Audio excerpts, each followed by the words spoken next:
Good evening, everyone. My name is Courtney Rao Rogers. I am president of the League of Women Voters Norwood, and I want to welcome you to our first ever Zoom Municipal Candidates Forum.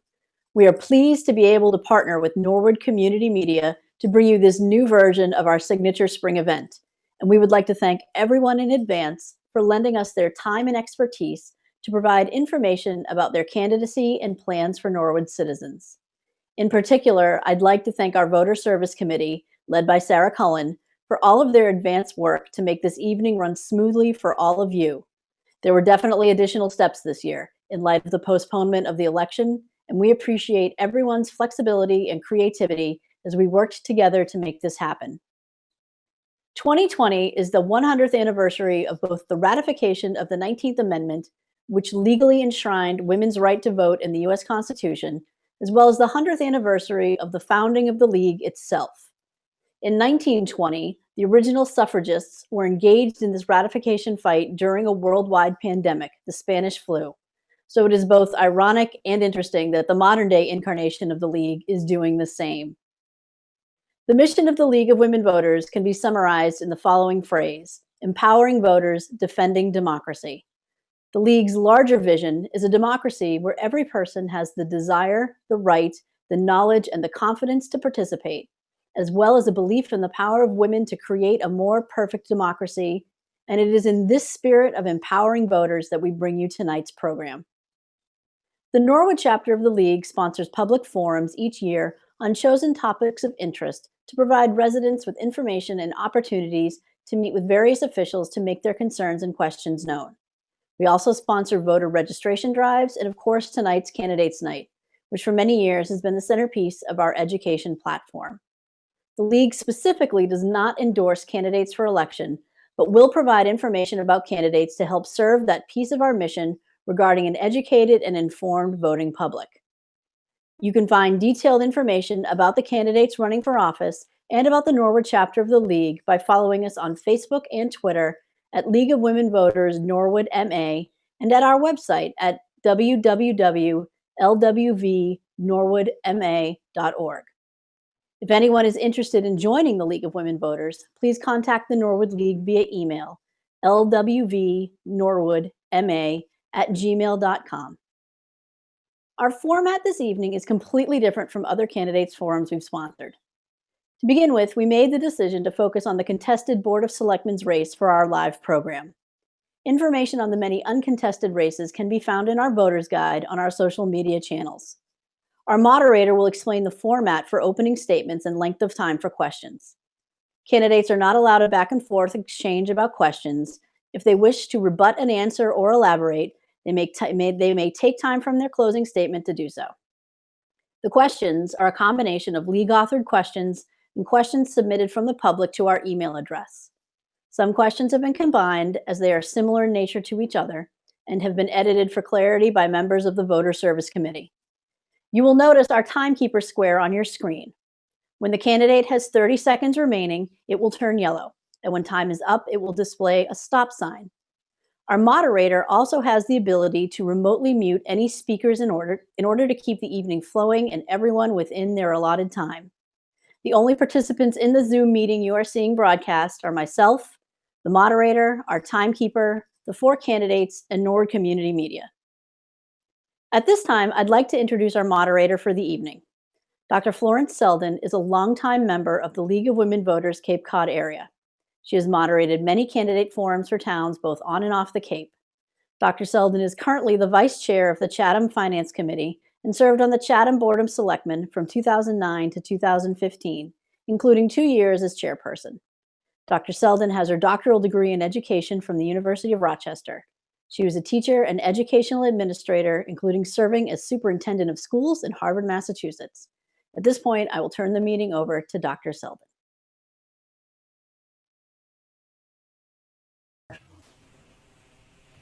Oh, good. Thank you, Courtney. And again, welcome to the first virtual candidates forum sponsored by the Norwood League of Women Voters. As moderator, I want to thank the League, also Norwood Community Media, and of course, the 4 candidates vying for the 2 seats on the Board of Selectmen. This is a new experience for all of us. The format that was agreed to by the candidates in advance is as follows. Each candidate will have 3 minutes to make an opening statement. The order of presentation is alphabetical. Each then will have, at the end, will have 2 minutes for a closing statement. The order of presentation is reverse alphabetical. The candidates will have 1 minute to respond to each question, and as Courtney explained, the way in which the questions were solicited. And again, there is a timer, and who will flash a yellow signal when the candidate has 30 seconds remaining, and then there will be a stop sign. So let us begin. We will begin our opening statements with Helen Donahue. Helen? Thank you very much, Madam Moderator. Good evening. Thank you to the League of Women Voters for once again providing this educational forum for Norwood voters. This is a tradition that the League has maintained for more than 50 years here in Norwood. And having it on Zoom is showing how we keep up, how the League keeps up with the current needs of society. I am Helen Abdella Donahue, and my husband Paul and I went to Norwood schools. We brought up 3 daughters here in Norwood who also went to Norwood schools. My husband and I, Paul, always enjoyed, he was on the planning board for 43 years. I myself was on the Board of Selectmen in the past, 18 years, and a town meeting representative for more than 50 years. He and I both served on many, many committees around town.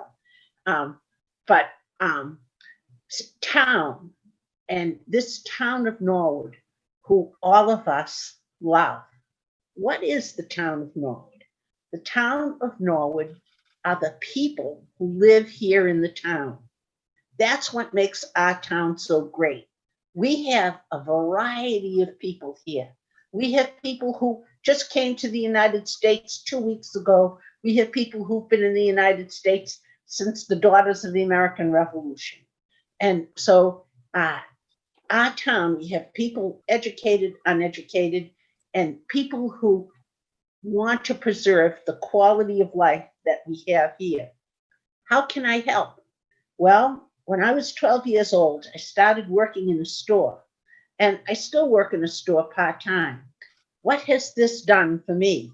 This has given me, I earned a doctorate degree in practice law since 1977, but what really counts is what you learn and how to communicate with others. When a person walks into a store, you have to learn to understand what they need. They have to understand what you can provide. You deal with old people, you deal with young people, you deal with educated people, you deal with uneducated people, you deal with poor people, you deal with rich people. What you learn over the course of your lifetime is invaluable. This is the reason I have the experience and the dedication to serve. Please give me another chance. Thank you. Thank you very much, Ms. Donahue. And now we will go to Amanda Groh. Hello, my name is Amanda Groh, and I'd like to first disclose that I am a secretary with the League of Women Voters, and therefore I've recused myself from any of the voter service or committee activities for this forum. So with that said, however, I'd like to thank the League of Women Voters for hosting these forums. I'd also like to thank Norwood Community Media for facilitating the broadcast. And I'd also like to thank our moderator. I can also take time to thank our voters, especially voters who've had losses recently. This is a really challenging time, and I really appreciate your participation. I'd also, of course, like to thank my husband and family and friends, and definitely our essential workers and public servants. Now, a little background on who I am. I came to Norwood about 13 years ago from Dayton, Ohio. I'm the senior product and brand manager dealing with the business side of running a video game studio. And because I work in such a fun field, I have very serious pastimes. I'm the elected secretary, as I mentioned before, for the Norwood League of Women Voters. I'm a town meeting member for District 7. I've served on the town rules committee, and I spend time lobbying at the state and federal level pro bono. I was selected by Senator Rush as an attendee for the Citizen Legislative Seminar. And at this point, I've been in the chamber of about every legislature in every level of government at this point, which was one of my bucket list items since childhood. So some people have asked me, why did I run? And the answer is actually found in our town logo. If you've never paid attention to our town logo and looked at it closely, it's an image of a soldier, Major Aaron, and in the background, there's a plow and oxen that have been left behind. And the idea is it's depicting a moment where he rushes off to fight in the Battle of Lexington and Concord. But that scene, that image shows so much more than that. It's a symbol showing somebody who was living their life and then put that aside to answer the call of their community when the community was in need. And so that's what I'm doing. The town, even the selectmen, have put out calls for people to serve, to run for offices, to volunteer for nominations, to step up and help keep the wheels of the town turning. So I've put aside my work, put aside living my life to answer the call of serving our community. I'd be very honored if you would be my voter, and I hope that being here, I inspire other members of the community to come forward and serve on our local government. Thank you very much. Thank you. Our next speaker will be Debbie Homewood. Hi, good evening, and thank you, League and everyone that put this together. I'm Debbie Homewood, and I'm running for a position on the Norwood Board of Selectmen in the upcoming election on Monday, June 8th. I'm a small business owner who has been a proud Norwood resident for over 30 years. Here, I have raised two great young men, restored the Walter Tilton House. I've been an active member of the community as both a citizen and a public servant. I coached Norwood Youth Soccer for 15 seasons, winning the Coach of the Year in 1996. I'm a founding member of the Norwood Neighbors, an organization that supports local cultural activities, including the long-running Norwood Holiday House Tour. I'm a supporter of the Circle of Hope, and I have been a special guest at the Norwood Holiday Extravaganza. I spearheaded the successful Community Preservation Act in 2016, which provides funds for community improvement independent of the town budget. I was appointed to the Zoning Board of Appeals in 2004 and 2013, and have been a town meeting member since 2007. I was elected to the Norwood Planning Board in 2013 and re-elected in 2017. As a member of the Planning Board, I held a leadership position in advocating for townwide aesthetics and green space and for numerous initiatives, including the Downtown Overlay, the Boston Skate Club, the acquisition of the St. Streets, car storage, Regal Press, the new Norwood Electric Building, and the restoration and reuse of old mill buildings, including the Norwood Space Center. I resigned my position on the planning board in January 2020 in order to run for selectman. I have a proven record of asking questions and looking for new solutions. I'm running for the Norwood Board of Selectmen to continue my past work, advancing current issues regarding housing and development that I help promote on the planning board. I will be an independent voice. I will work diligently to take on any and all challenges in order to advocate for all town residents. My experience as a resident, a parent, a volunteer, business owner, and elected official have prepared me to bring an independent perspective to the Board of Selectmen. In this role, I will build on my record of accessibility and accountability, and I'll work hard for the Norwood community. Thank you for your consideration. I'm asking your support, and I'm asking for your vote on Monday, June 8th. Thank you, Debbie. Our last speaker, in terms of the opening statement, will be Matthew Lane. Good evening, and thanks to the League of Women Voters for hosting this event. My name is Matthew Lane. 9 years ago, my wife and I decided the time was right to purchase a house in a community that we would call home, and we chose Norwood. There was purpose behind our choice. We wanted a community where we could get to know our neighbors, a church where we could make new friends and practice our faith, a public school system with the best teachers and administrators who are passionate about preparing our children for the future, a recreation department that could enrich our lives with activities for all ages, and a public safety system that would provide help and protection for all. We made the right choice. Right from the start, I wanted to participate in the civic life of my new hometown. I was elected a town meeting member, was appointed to the Capital Outlay Committee, and I'm also a member of the Middle School Building Committee. Now, as a candidate for the Board of Selectmen, I want to be a leader who'll keep this community moving forward towards a successful future, informed by the good decisions made by our leaders of the past. I want to make sure our taxpayers receive the best services for all the hard-earned money they provide this town. I want every resident to know that I will represent the entire town, not just a neighborhood or a particular demographic. I want to ensure parents that through good economic times and bad, I will make our children a priority. Our aging parents, including my own, who now live in Norwood along with my brother and his family, are equally important to me, and I will be a strong advocate on their behalf.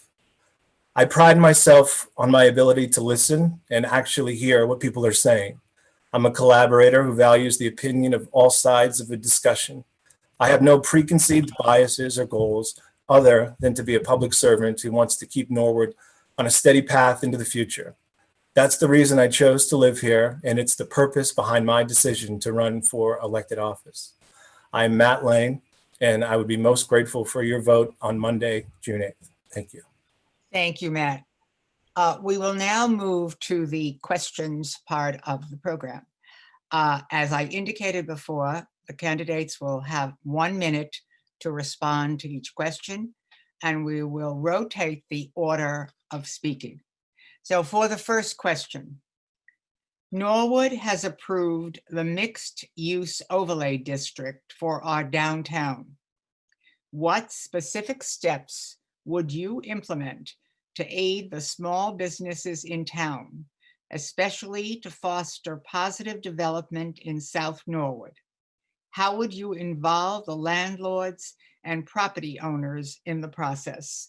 And we will begin the responses with Ms. Groh. Thank you. So the very first step for something like this, since it's involving the community, is to have a community forum with those who are involved. You need to actually do outreach with the people who have a vested interest in what's happening. We also need to do some direct work to make sure that there's enough support for them. And that could be anything from proactively going out and seeking out grant opportunities and making them aware of them, helping to promote the opportunities to other people who are considering starting different businesses in town. But we basically have to do a lot of outreach and collaboration. Thank you. Next, Debbie Homewood, Ms. Homewood. Yes, the overlay committee was part of the planning board, and everybody on that board worked hard for this because we all know that downtown needs to be rejuvenated. But the landlords are the ones that have to be willing to step up and help out. One of our ideas with doing the overlay was to get bodies downtown, and that would help with rejuvenating the downtown. I think we need to get together with the landlords, maybe come up with some new ideas on how to rent their property, maybe short-term, kind of like Dedham did, or get some pop-ups, kind of like Walpole did. There's a lot of ideas. It's just, we got to come up with some new ones. And the overlay district, I think, is a step in the right direction. Thank you. Mr. Lane?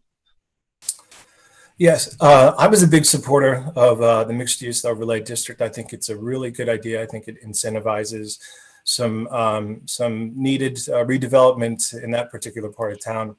I think in terms of business owners, it's really hard to run a business in the best of economic times, and we're not in that time right now due to the pandemic. So I think that anything that we can do collectively to improve their lot, and just, you know, things like continuing to make the downtown more walkable, or explore the option of building a municipal parking lot. I think that these things that we can do to incentivize people to go downtown to frequent those businesses can be helpful and could spur some economic growth. And as a selectman, I would definitely work on that.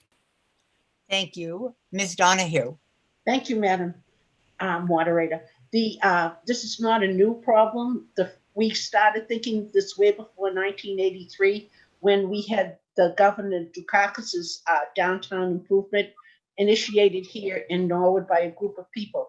The particular aspect, one of the aspects of the new mixed use, changing the area requirement for a unit of living from 10,000 square feet plus 3,500 for each unit thereafter to 10,000 plus 2,035 is a step in the right direction. We may be able to provide customers for the businesses. Thank you.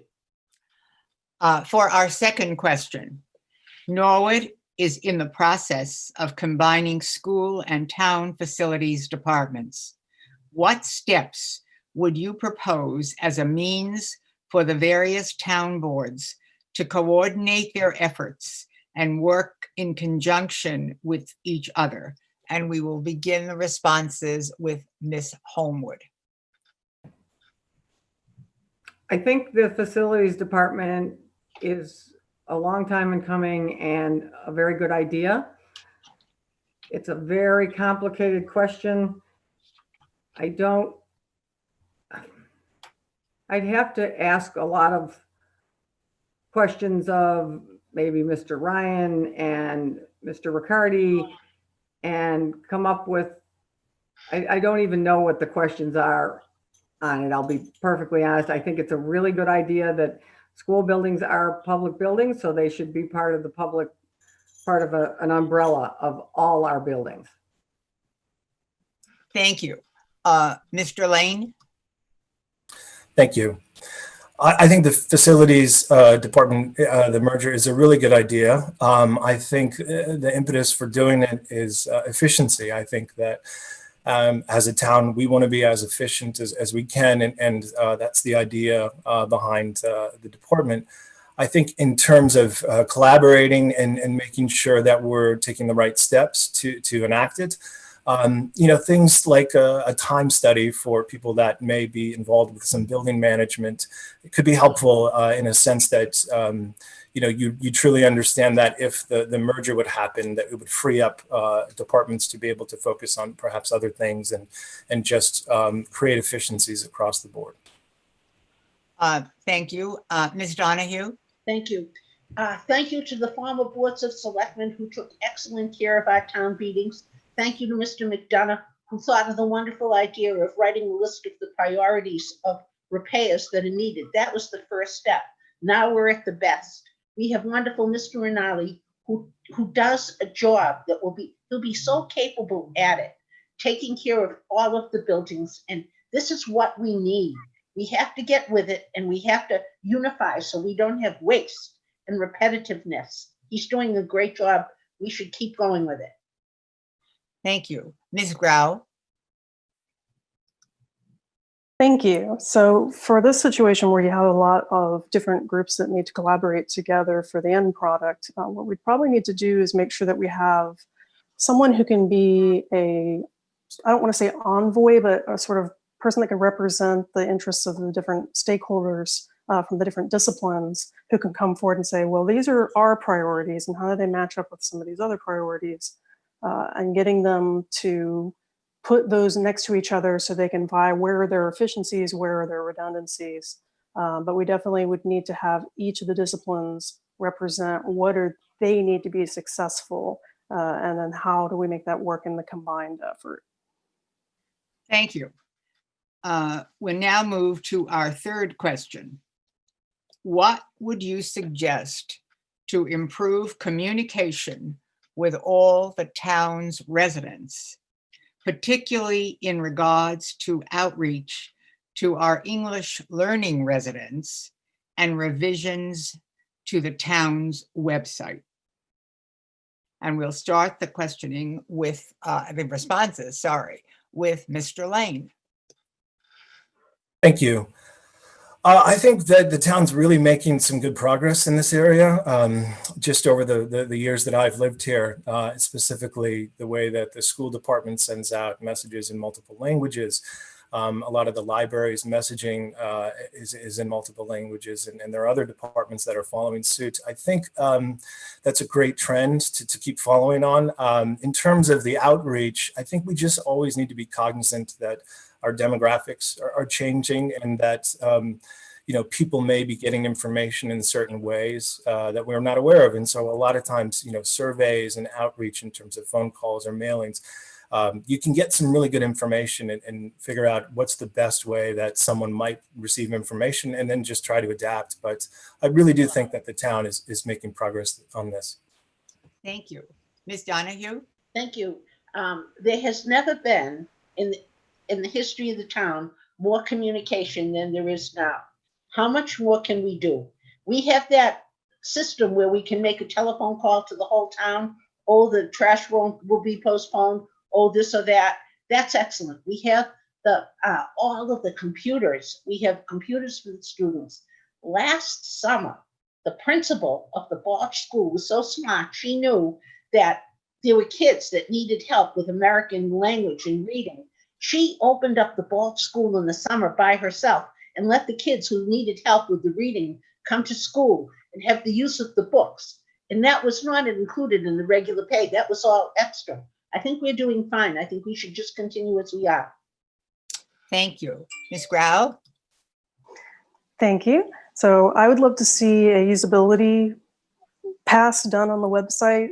This isn't necessarily something we would have to hire a big contractor for. There's plenty of guides out there for free that we can get that talk best practices, everything from, say, font size for accessibility to just positioning of different messages. But they've done a lot of great improvements already. I've already seen some movement on some of the navigation, making it a little easier to get to the most commonly used topics, having more centralized ways for people to find information. But I also think we need to spend time identifying where are people flowing information organically through the town and communities. We know we have social groups like, the different Facebook groups or any of the local newspapers, or figure out where the information is routing out and then establish good relationships with the point people of those groups, of those organizations, and of those businesses.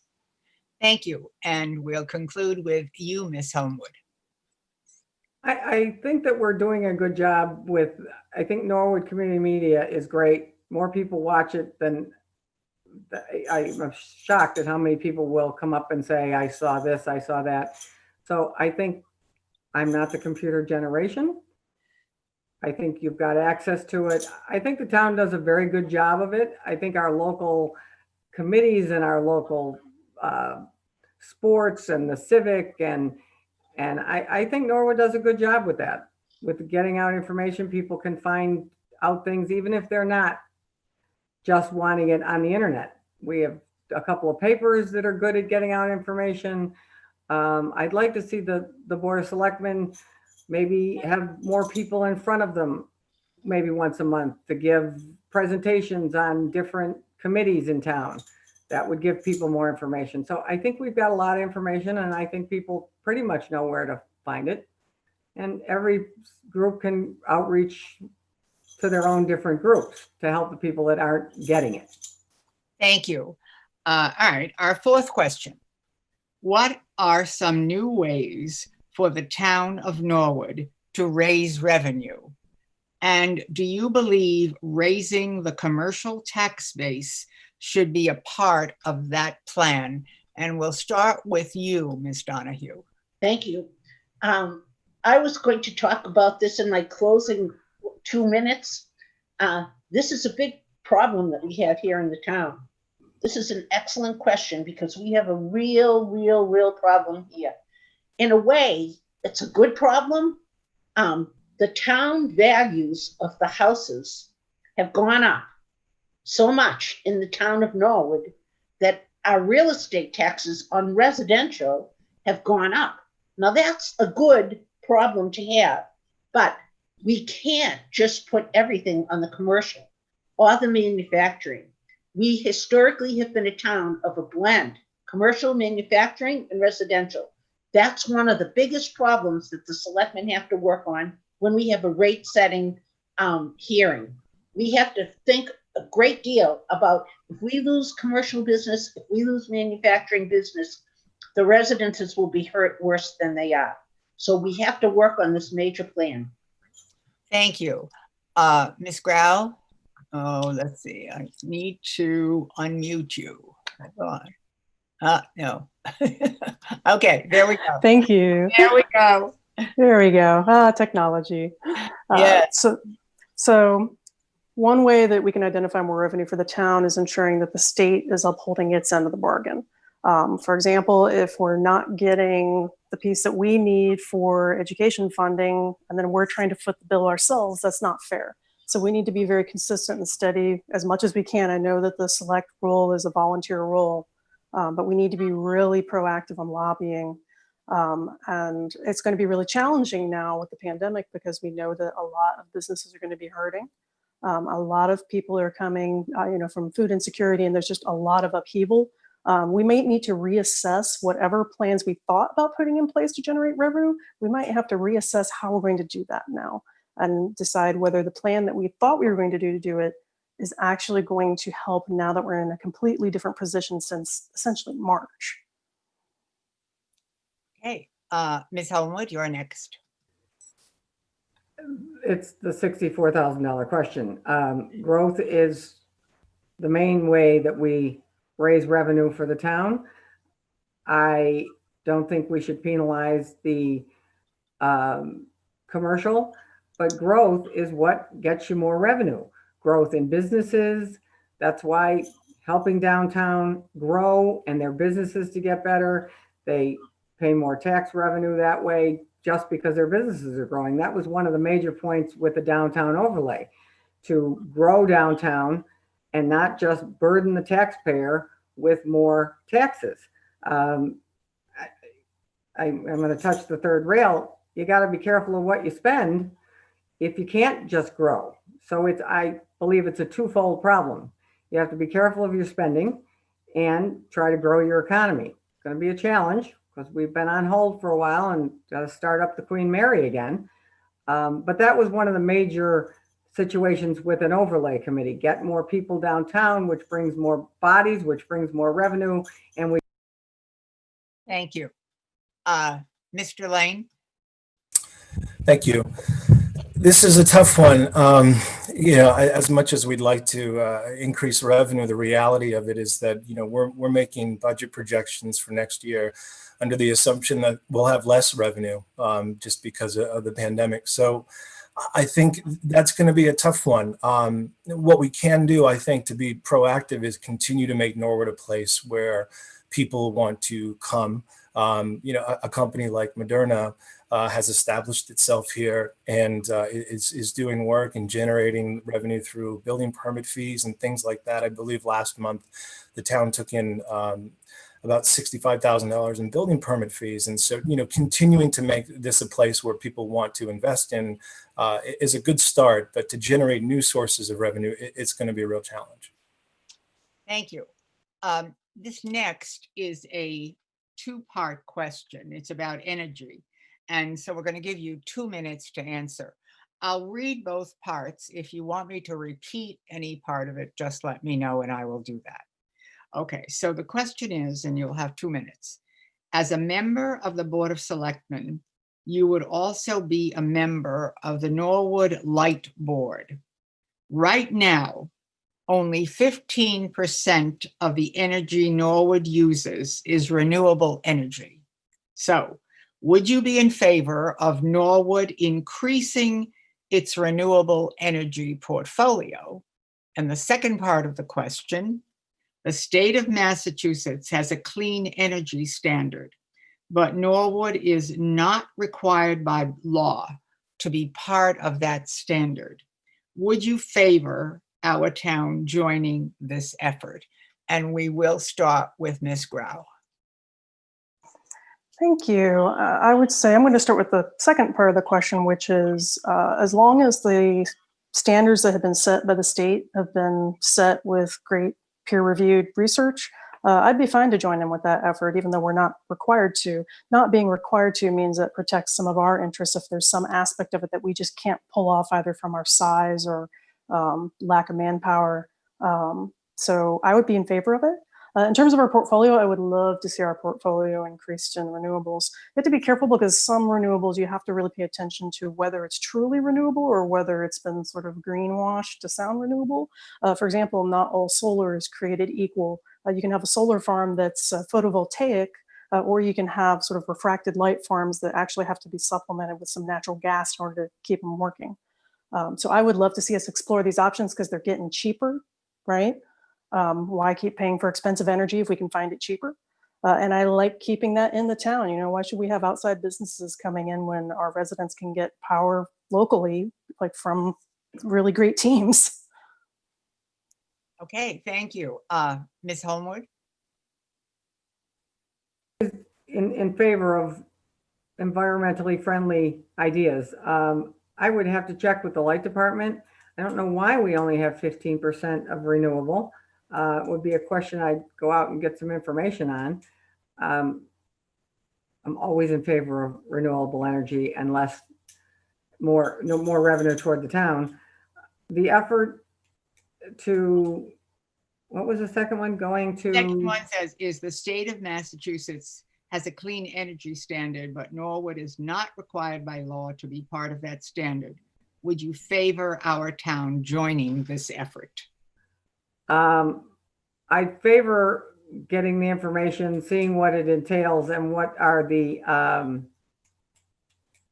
basically what it entails, what we have to do for that, what are the restrictions. And I'd go to the electric light department, ask them questions. I'm not versed enough in what renewables entail until I talk to the light department and see what that entails. Okay, thank you. Mr. Lane? Thank you. I would be in favor of exploring increasing the portfolio with the understanding that, you know, it would have to be the right move for us land-wise and infrastructure-wise. I think that, you know, Norwood it's a densely populated place. So those kinds of decisions always have to be made delicately and with a lot of information from stakeholders.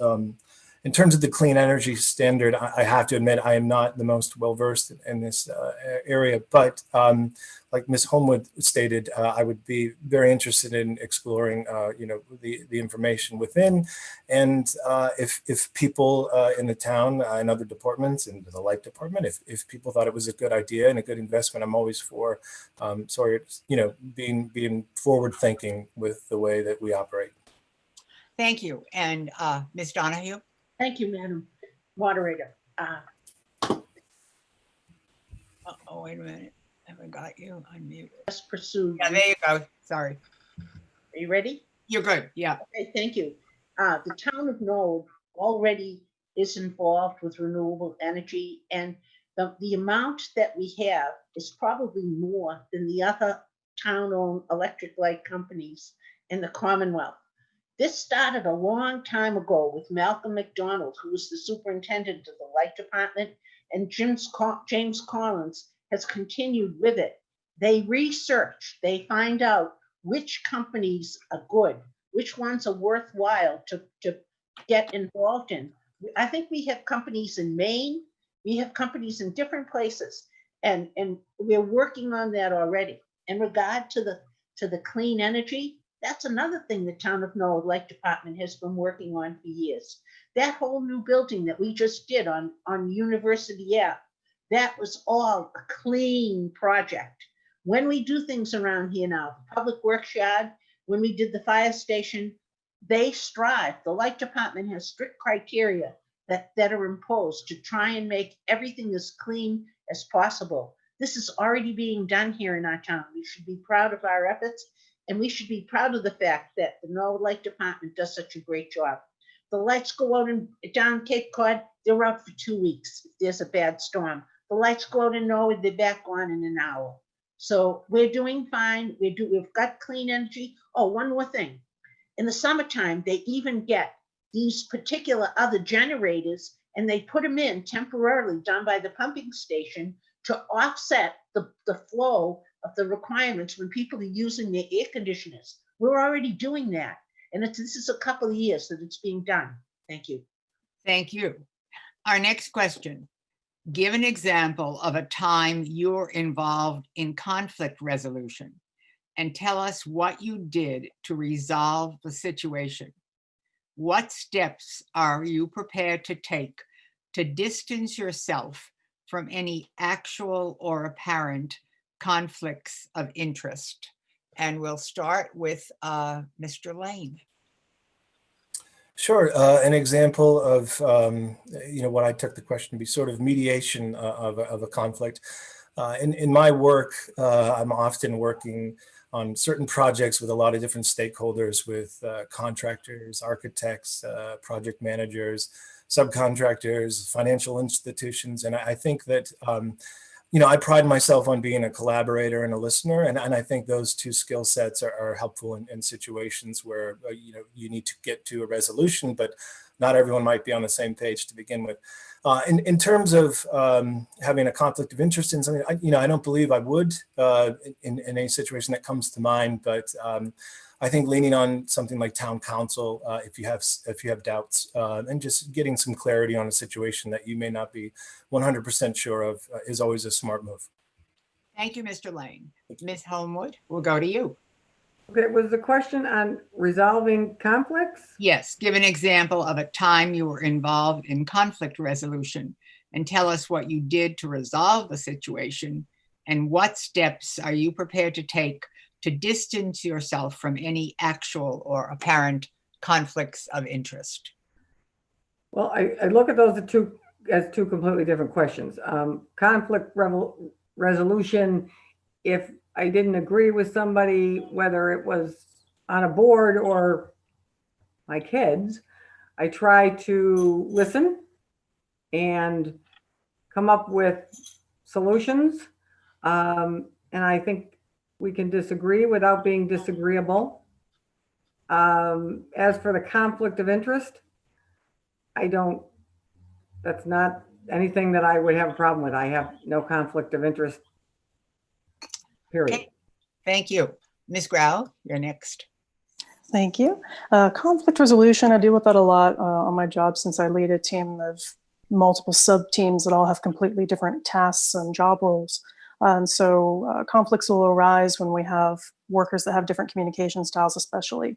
And so I'll take time to find out what part of the communication is not working well. Is it perhaps that they're trying to communicate everything in your email and maybe they would actually function a little better if they actually had a face-to-face meeting, or vice versa? Maybe the face-to-face meeting is worse. And so we switch it to a different method of communication. Conflicts of interest, I'm a big fan of disclosures, of documenting things. I much prefer to have deliberations in public forums. I don't have a lot of interests. Like the league is like the closest thing to a conflict in the town. Obviously town council can help you with advice, but that's why I keep my voting record, posted to my site for District 7. Disclose, public, only use executive session when absolutely necessary. But that's my position on it. Thank you. Ms. Donahue? Thank you. Conflict resolution starts when you have a husband or a wife, when you have children, when you have, I've been an attorney, practicing attorney since 1977. So that was my job, to resolve conflicts on a daily basis since that time. In government, we have a wonderful set of laws called the conflict of interest laws. And each public official who serves on a board must go through the program on the computer every year. And sometimes an error is made, then that's all you do is correct it. And another way to help out, you can go to the State Ethics Commission, call them up and ask them a particular question. They'll give you the answer in the same day. And if it's like, oh, should I sit here or this or that? But there are laws that we can follow that make it easy. Thank you. The next question. How can the town create and improve partnerships with companies such as Moderna Pharmaceuticals, and the Boston Skating Club in a manner that fosters goodwill and is mutually beneficial? And we will start with you, Ms. Homewood. I think we've already done that with Moderna and with the Boston Skating Club. Both of those have been a 6-7 year process. I think our town officials did really good work with them by opening up lots of conversation with them, by changing some rules and asking town meeting first.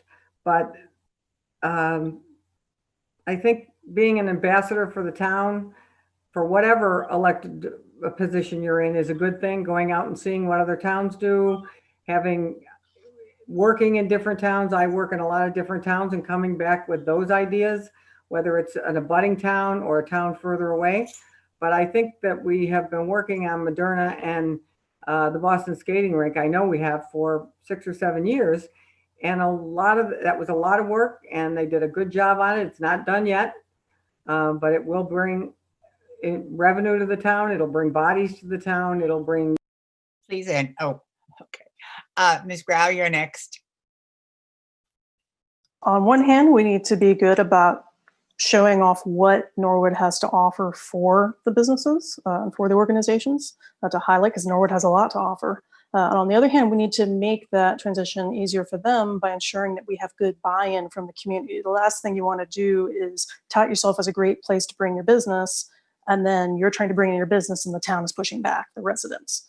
So the residents, you have to have conversations with people who live here.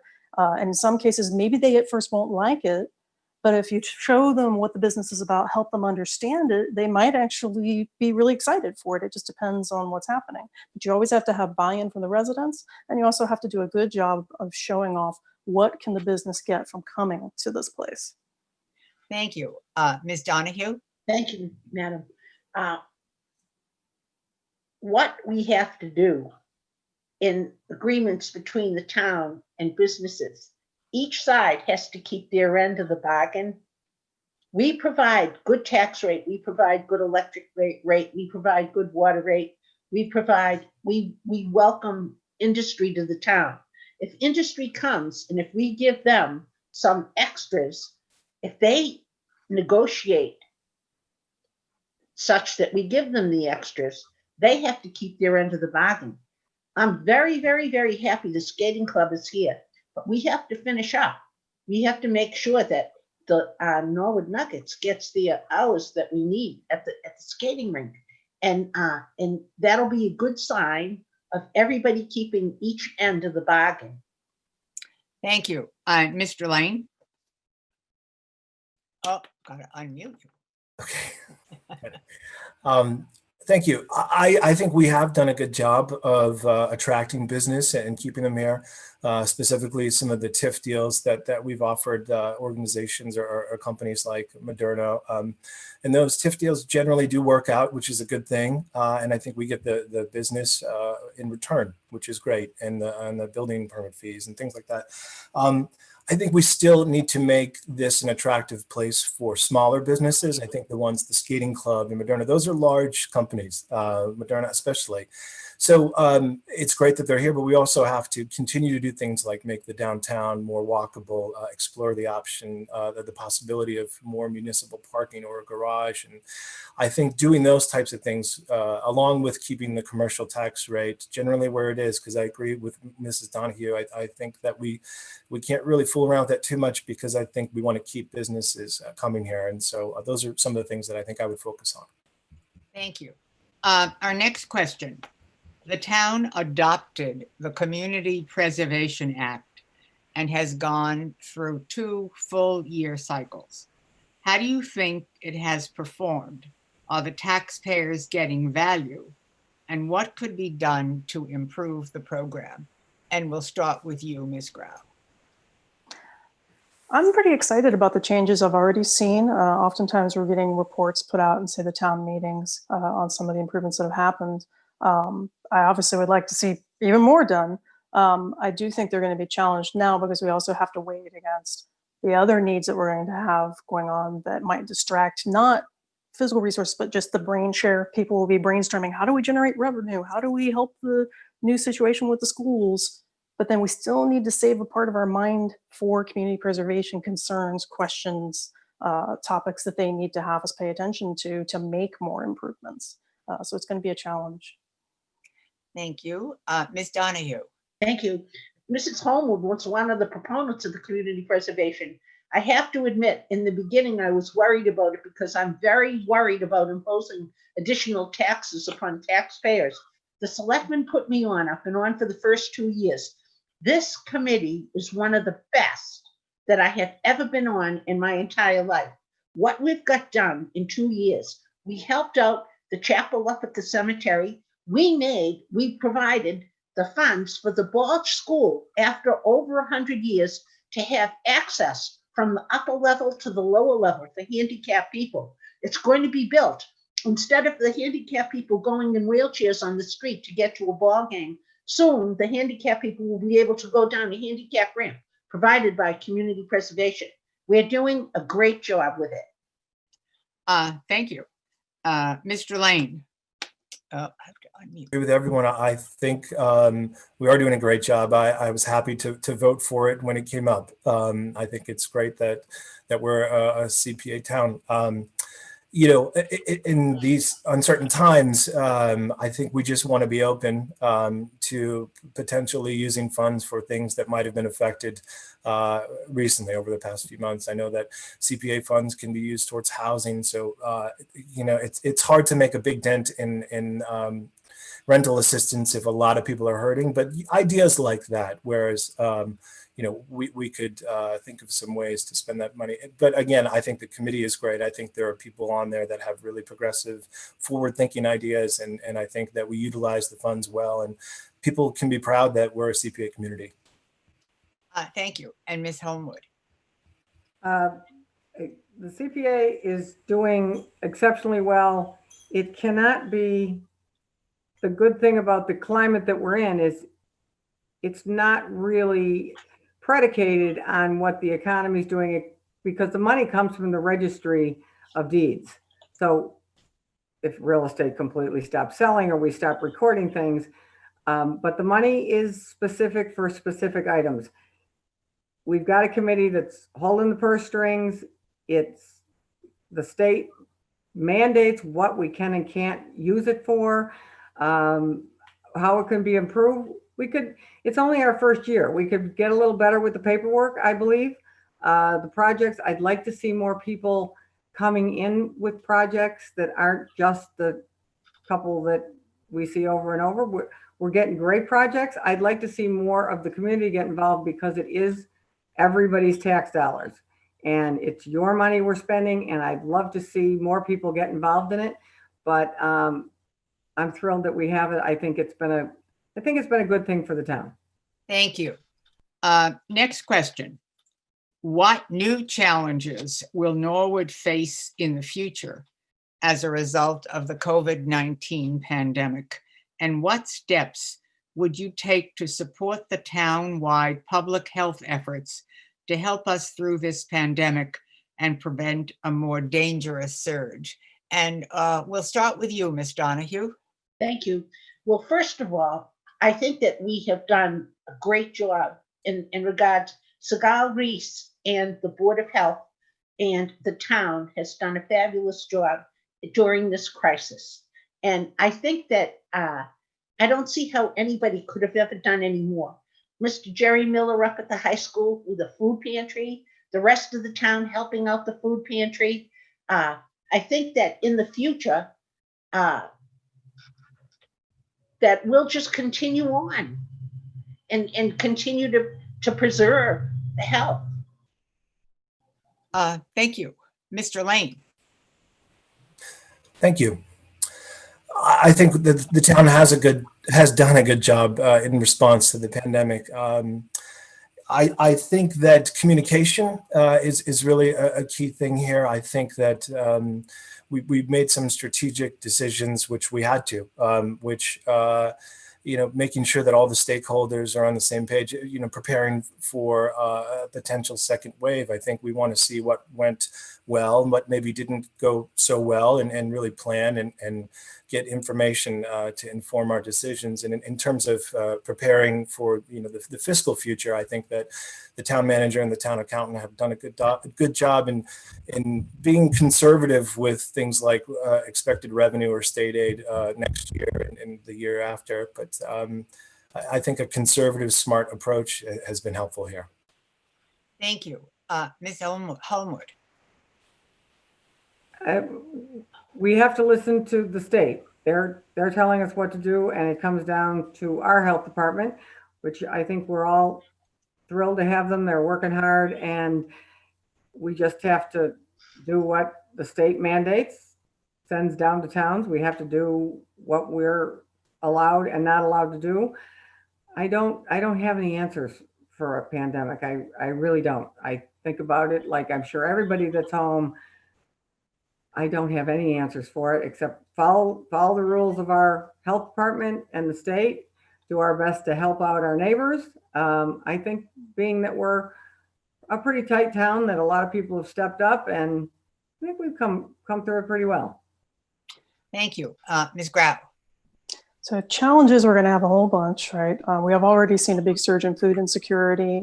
People have been displaced from work. We don't know if some of those jobs are coming back for some of those workers. Schooling is completely different. If we're trying to protect against a second wave in the fall, we might have a need for just completely different ways of interfacing with the students that are also going to increase costs potentially. We also have to watch out for some students just dropping out. And then in terms of how we handle it and respond to it, things such as keeping in close contact with the command center, ensuring that we're following protocols. It also would probably be good to do a little refresher on emergency preparedness. There's courses that are offered from, say, FEMA and MEMA on what the proper chains of command and contact are. Things got a little scrambly in the beginning because for some folks, yeah, maybe they took those courses, but it's been so long and they haven't really desperately needed them until now, and now they're called up. So getting a good refresher on all the protocols from top to bottom would be wise. Thank you. Our next question. The Forbes Hill property is back on the market after the previously accepted bid fell through. What would you like to see done with the property? And how will you screen and scrutinize bids as they come in? And we'll start with you, Mr. Lane. Thank you. Unfortunately, real estate is tough, and a lot of things don't always come through the way that you want. I think that the deal that was in place was the best one for the town, and I think they were meticulous in choosing that, accepting that offer. It was unfortunate that it didn't come to fruition, but that happens in real estate. We were able to keep, I think it was a $500,000 deposit, which was helpful to offset some of the costs, the carrying costs. But the reality of it is that we are paying interest on the loan, the acquisition loan, and I think we're starting to pay the principal as well. So I think we just have to stay the course and put it out to bid again and try to find a suitable offer that is appealing to us, and not necessarily take the first one that comes through the door. I think there's a lot of factors that go into making a decision that is a big decision like that. And I think that we'll just continue to try to do the best job we can. Thank you. Ms. Homewood?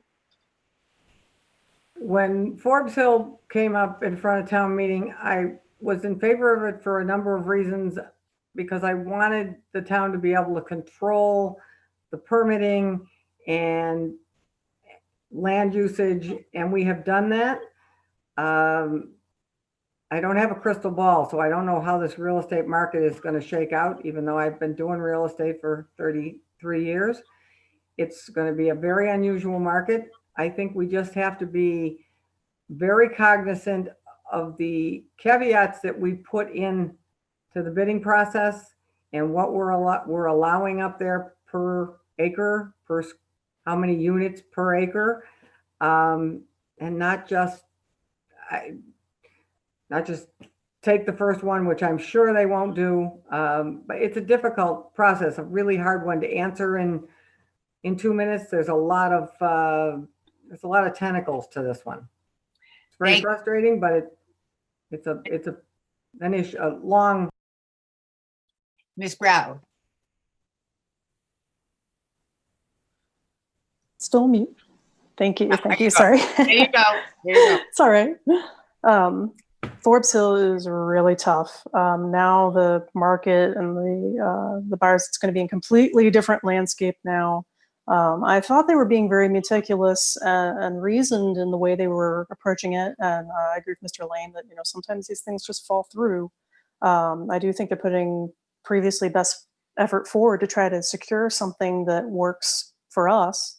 But it's going to be a big challenge, and it's a challenging space because you look at it and you feel inspired, like you could do something really great with it, but you have to have the right, monetization model for it. It just has to make sense for someone to take it on. So it's going to be challenging, and I don't have an off the top of my head answer. Thank you. And we'll end that question with you, Ms. Donahue. Thank you. I went on the tour of the mansion when the tours were being given, and when I was a kid, it was before the mansion was renovated, and you could when the mansion renovated, you can see the library as it was, but the other rooms have been modernized. But I would hate to see that building come down or not be used properly. I know that Massachusetts is there were only in the whole United States of America 2 states who don't have a governor's mansion, and Massachusetts is one of them. If some private industry would come up with the money to separate that parcel and buy it and use it as a governor's mansion, that would help out the whole. We could get a bunch of large industry to come up with the money. That would be a wonderful thing for the Commonwealth of Massachusetts. The people touching the bids have a fiduciary responsibility under the law. That's a greater responsibility than if it was a private contract. Thank you. This question. There is a question on the ballot regarding changing the name of this body from Board of Selectmen to Select Board. Explain why you believe this is or isn't an important change, and how the outcome might affect the mission and work of this body. And we'll start with you, Ms. Homewood. I appreciate that Courtney brought up that it's 2020 and it's 100 years that women got the vote. I want to put it to the voters. I'm not all that committed to a name. It's more the job. I am a girl, but I don't have a big opinion on this, which is very unusual for me because I have an opinion on everything. But I think the voters, if the voters decide they want to call it a select board because that's what the voters want, I'm sorry, girls, I don't care. But whatever the voters want to do, and I'm glad the selectmen decided to put it to a vote. It is a democracy. I'm glad in 1920 you boys got together and gave us the vote. I appreciate it. And I'm sorry to say I don't have a big fight on this one. Girl, I had to put it to the voters and let them decide. Okay, thank you. Ms. Grau? So I might have been in the camp of being like, Oh, wait a minute. Go ahead. Did I? still me. There we go. I unmuted. So when I first heard about the idea, I was like, a name's a name, and we've changed it before. We could change it again. We know that Senator Rush has been through this with Needham. But as I've campaigned, one of the things that came up is I know that there's been a big push, if you're like Selectman Plasko, when no one was running against him, gave a speech saying, please come run against me, right? Or that town meeting, we don't have enough people stepping out, and things like this. When you work in marketing, you deal a lot with sort of the default cognitive biases that people have and the things that will trigger them to do an action or not. And so over and over and over while campaigning, I would have, say, little kids come up to me, meet me and say, oh, that's right, women can be on the selectmen too? Wow, I didn't know that. Or even adults would go, oh, you're the candidate. Oh, and I I wouldn't want the name of a board to be the thing that suppressed like 2% more participation in stepping up to run. So if making it a name that just doesn't cause that to happen, allows it to happen, great, I'm fine. Thank you. Ms. Donahue. Thank you.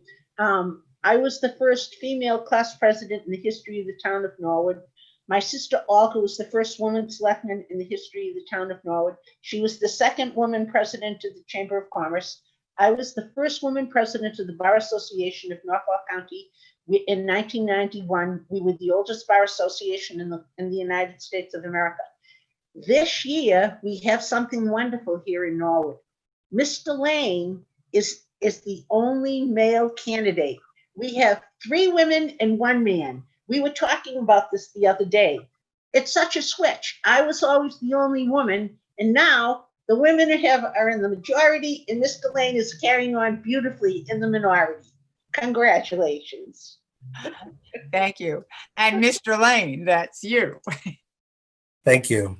I'm for the name change. I think it's inclusive terminology. I think it's forward thinking. I believe it's the recommendation of the Massachusetts Municipal Association for selectmen to move towards the name change. And like Ms. Groh mentioned, I think that it does allow for maybe a little more interest in that position. I have an 8-year-old daughter, and she knows that women can run for Board of Selectmen because of who's running this year, which is great. But there might be some people that aren't sure. And I think that if we can use this language, I think it's great. I don't think it takes away from the function of the job or the position. I think those things will stay the same. Okay, we're going to make this your last question before your closing statements.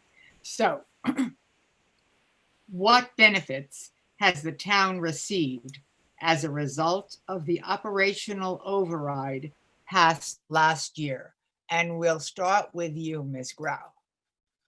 So that one's tricky because originally when we did the override, the purpose was to sort of right the ship, get our credit rating higher than what we had, deal with some of the cuts that had to be made in the schools previously. We were sort of down to really bare bones. I mean, you can't cut much more, and try to get back on track. And now with the pandemic impacts, it's going to be really challenging because everything that we had budgeted for, it's all different now. It's all changing landscape. So we have to be really careful that the taxpayers aren't now in a position where we've done the override and now they're going to be really stuck as we try to figure out how to manage everything in this new lay of the land. Thank you. Our next respondent will be Ms. Donahue. Thank you. When the question came up at town meeting, I made a speech a substitute motion, trying to lower the amount to $2 million instead of $5 million. The reason that I did that is because I'm not a spender. I know what we need in the town of Norwood. We need to be careful about each dime that we spend. We have to save up. We have to build a new middle school. The existing middle school, just the A, needs $6 million worth of repairs. We have to budget the town's money like we budget our own money, more carefully, more tightly. Thank you. Mr. Lane? Thank you. I think the immediate benefit of the override passing was that it had addressed a structural deficit that we'd had. So in terms of the long-term benefit, unfortunately, it's only been a year, and it's the last few months have been really tough. And this was for a 5-year plan. In fact, part of the override was to replenish a stabilization fund in the new fiscal budget for next year. That won't be funded. We'll take a pause on that to try to save some money. So I think it started out great, and I think we were able to restore positions that had been lost and to stabilize things, and as well as in general government. But unfortunately, we're just going to have to be to really be fiscally conservative over the next couple of years. I think though, for the benefit was also a morale perspective. I think people really got behind it and invested in the town. Thank you. And Ms. Homewood. I don't think we know what the benefits are yet. I don't have access to what the Board of Selectmen have to answer that question with some knowledge. I don't think we know what the benefits are, and I'm not trying to be evasive. It's just, this is a whole new ball game that we're all going to have to figure out. And again, it just passed, and I don't have a good answer without going out and getting some information and asking some questions. Again, I don't think we know what the benefits are. I don't think any of us are going to know until we finish up all the work that has to be done. And on that, we need to get back. We need to get back to work, get back to having meetings, and I'll let that go. Sorry, you're going to close. Okay, thank you. So now we're ready for the closing statements, and remind you and our listeners, our viewers, that each candidate has 2 minutes for a closing statement. And we'll start with Mr. Lane. Thank you. Once again, I would like to thank the League of Women Voters for hosting this event, and I'd like to thank my fellow candidates. I'd also like to thank and acknowledge our 2 outgoing selectmen, Alan Howard and Paul Bishop, for their service and leadership over the past 9 years. It's important, particularly at this time, for everyone to be invested in our community. We all need to pay attention to the decisions being made now that will affect our daily lives for years to come. What I can promise you as a selectman for the town of Norwood is that I will seek your opinion. I will listen to what you are saying, and I will always make decisions based on the facts and how they impact you and your family. I don't have all the answers. Frankly, none of us here have all the answers, but I do promise that I will never make an uninformed decision on your behalf. As I have during my time as a town meeting member, a member of the Capital Outlay Committee and the Middle School Building Committee, I will study the facts and listen to all opinions before casting my vote. I will continually seek your guidance and advice, and I promise that you will always know where I stand before any vote is cast. I have no agenda other than to serve each resident of this town with the respect that you deserve. I have the energy and commitment to work tirelessly to represent the voters of Norwood, and I would be honored to serve as a member of your Board of Selectmen. My name is Matthew Lane, and I ask for your vote on Monday, June 8th. Thank you. Thank you. Ms. Homewood? Thank you, League. Thank you particularly to the other candidates. I have been beating the drum of, I wish more people would get involved, and I think it's great that there's 4 of us, all good people, all running for their own reasons. This start and stop longest campaign in Norwood history has been very unusual. I am a people person. I am a visual. I need to be out there talking to people. So this has been difficult for me, as it's been difficult for everybody. But I really appreciate that we're all out there kind of hammering away. Public service is both interesting, informative, and sometimes some fun. I just would encourage everybody to get involved in some part of the town. That is one of the things that makes this town great, makes the United States great, is volunteerism. So I appreciate the other 3 of you stepping up and running. I'd like to say that my experience will enable me to immediately contribute to the board. We don't know what the questions are. We don't know what the questions are going to be. We just have to ask questions, do our best. I will always look out for the taxpayers in the town, which is all of us, citizens and taxpayers. And I would appreciate, I'm asking for your vote on Monday, June 8th. Would appreciate your support. And thank you, everybody, for sitting and listening. Thank you. Ms. Grau? I'd like to thank everyone for tuning in tonight. Thank you for being civically engaged. For me, this is a different experience campaigning during the pandemic, and also as a member of the League, I'm normally the person that's holding the stopwatch. So I'd always imagined what would it be like to be on the other side, being the person looking for the stopwatch person. And I even imagined what I would say. I never imagined I'd be doing it from my home, but I don't think it's changed, which is outside the town hall, there's a monument. People pass by it all the time. But that monument was how I knew I wanted to be in Norwood. Emblazoned right on the top is the very famous saying, "The price of liberty is eternal vigilance." And the first time I ever saw that phrase was in DC outside the National Archives, and it stuck with me for a long time.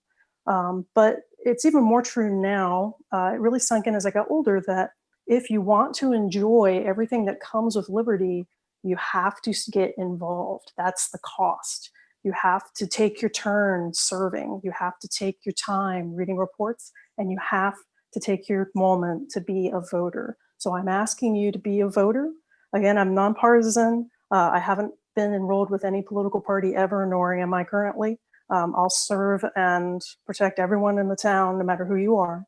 But I ask you to take the moment to be a voter, whether you're doing it absentee or you're going into the polls on June 8th on Monday. Please take the time to do that vigilance that keeps liberty running. Please be a voter. Thank you. Ms. Donahue? Thank you very much. Thank you, Alan Howard and Paul Bishop. Alan, you were on the Finance Commission, the Board of Selectmen. Paul, you were on the Police Department and the Board of Selectmen, and we appreciate all of your help.